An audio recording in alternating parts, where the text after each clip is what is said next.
সামনেই চলে এসছে সরস্বতী পূজা।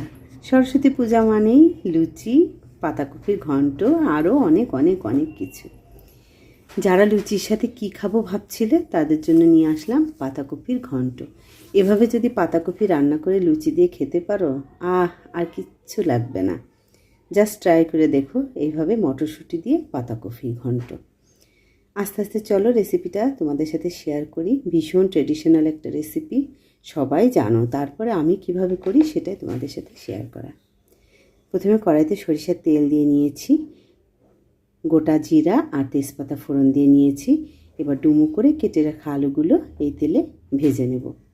আলুটা হলুদ আর লবণ দিয়ে সুন্দর করে ভেজে নিতে হবে। আর হ্যাঁ, পাতাকপিটা একদম ঝিরিঝিরি করে কেটে কুচিয়ে আমি একটু লবণ দিয়ে ভাপ দিয়ে রেখেছি, মানে হালকা সেদ্ধ করে রেখেছি। কফিটা যদি সুন্দর করে কুচানো থাকে, কফিটা একদম মাখা মাখা হয়ে যাবে, ভীষণ সুন্দর খেতে এবং দেখতে লাগবে। আলুটা উঠিয়ে নিয়ে ওই তেলেই 1 কাপ পরিমাণ পেঁয়াজ কুচি দিয়ে দিয়েছি। আমি মশলা দেওয়াটা স্কিপ করে গেছি, তোমাদের বলে দিচ্ছি, তোমরা এভাবে দিয়ে নিতে পারো। পেঁয়াজটা ভাজা হয়ে গেলে এর ভিতরে 1 চামচ জিরা বাটা, 1 চামচ ধনিয়া গুঁড়ো, 1 চামচ শুকনো লঙ্কার গুঁড়ো, 1 চামচ আদা বাটা, ব্যাস এটুকুই। এগুলো দিয়ে সুন্দর করে মশলাটা কষিয়ে তার ভিতরে পাতাকপিটা ঢেলে দিয়ে আর একটু হলুদ লবণ দিয়ে আলুটা ওর ভিতরে দিয়ে, যেহেতু আলুটাও ভাজা কপিটাও সেদ্ধ, সব কিছু একসাথে দিয়ে সুন্দর করে নেড়ে চেড়ে মিশিয়ে নিতে হবে। এরপরে মটরশুঁটিগুলো ধুয়ে এর ভিতরে দিয়ে দিতে হবে। দিয়ে দিলাম 1 চামচ চিনি তার আগে। এবার মটরশুঁটিগুলো এর ভিতরে দিয়ে দেব। মটরশুঁটিগুলো সেদ্ধ করা নেই, কাঁচাটাই দিয়ে দিলাম।